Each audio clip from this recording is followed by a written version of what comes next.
The handcuffs clicked shut, cold metal biting into Aisha's wrists as the crowd's murmurs grew louder. She stood tall, her heart pounding, staring down the officers who saw her not as a person but as a problem.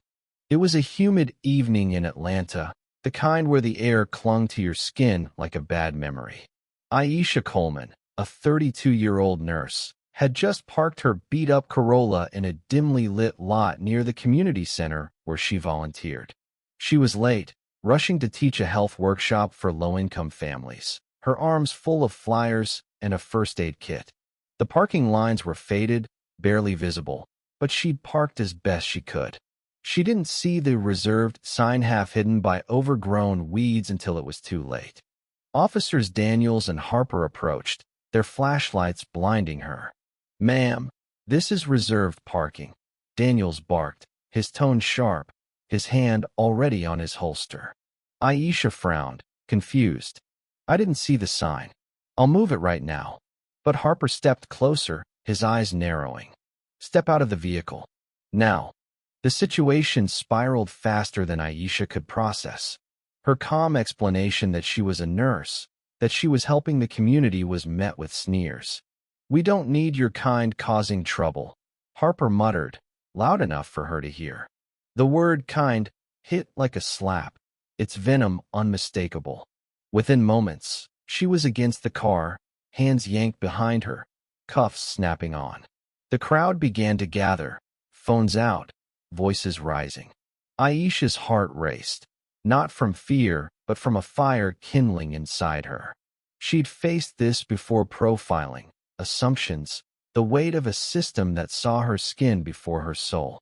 "You're making a mistake," she said, voice steady despite the chaos.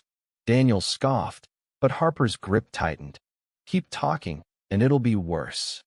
The crowd's anger swelled, a low hum turning into shouts. A teenage girl, no older than 16, pushed forward, filming. "Let her go. She didn't do anything." Then came the turning point. A man in a suit, briefcase in hand, stepped out of the crowd. His name was Marcus Tate, a civil rights attorney who'd been mentoring kids at the community center. He'd seen Aisha's work, knew her heart. "Officers," he called, his voice cutting through the noise like a blade. "You're detaining a woman who's done nothing but park in the wrong spot. Release her, or this video goes to every news outlet in the state." Daniels froze, his bravado faltering. Harper's face reddened, but Marcus wasn't done. He held up his phone, already streaming live to thousands. "You've got 10 seconds to explain why a black woman volunteering for her community is in cuffs over a parking space." The crowd roared, phones flashing, voices chanting Aisha's name. The officers exchanged glances, their confidence crumbling. Harper's hand twitched toward his radio, but the weight of the crowd's gaze and Marcus's calm, unyielding authority held them in check. Aisha, still cuffed, locked eyes with Marcus. She nodded slightly, a silent thank you. "Uncuff her," Marcus said, his tone leaving no room for argument. "Now." Daniels fumbled with the keys, his hands shaking.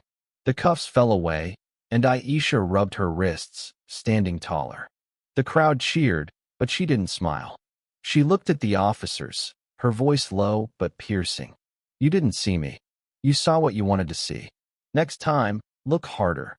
The officers retreated to their cruiser, faces pale, as the crowd's chants grew louder. Harper muttered something under his breath, but Daniel silenced him with a sharp look. They knew the video was already spreading, their names attached to a moment they couldn't undo. Aisha didn't linger. She grabbed her flyers, walked into the community center, and started her workshop. The kids inside, unaware of the chaos, greeted her with smiles. Marcus followed, offering legal support, but she shook her head. "I'm not done fighting," she said, "but I fight my way." By morning, the video had gone viral. News outlets picked it up, and the police department issued a statement, promising an investigation. Daniels and Harper were suspended, their actions dissected online. But for Aisha, it wasn't about their regret. It was about the kids she taught, the families she helped, the community that stood with her. She'd faced the ugliness of prejudice and walked through it, not unscathed but unbroken. The wooden signpost outside the community center, scrawled with "Justice Denied, Truth Ignited," became a rallying point. People left flowers, notes, and messages of hope around it. Aisha didn't need the world to change overnight. She needed it to see her and to keep pushing forward. In the days that followed, she kept teaching, kept volunteering, kept showing up. The officers' regret was their burden. Aisha's strength was her own, a beacon for those who'd been unseen too long. And in that crowded parking lot, under the weight of injustice, a spark had been lit, one that wouldn't fade. Thank you for listening. If you find it interesting, please like and subscribe to follow the next stories.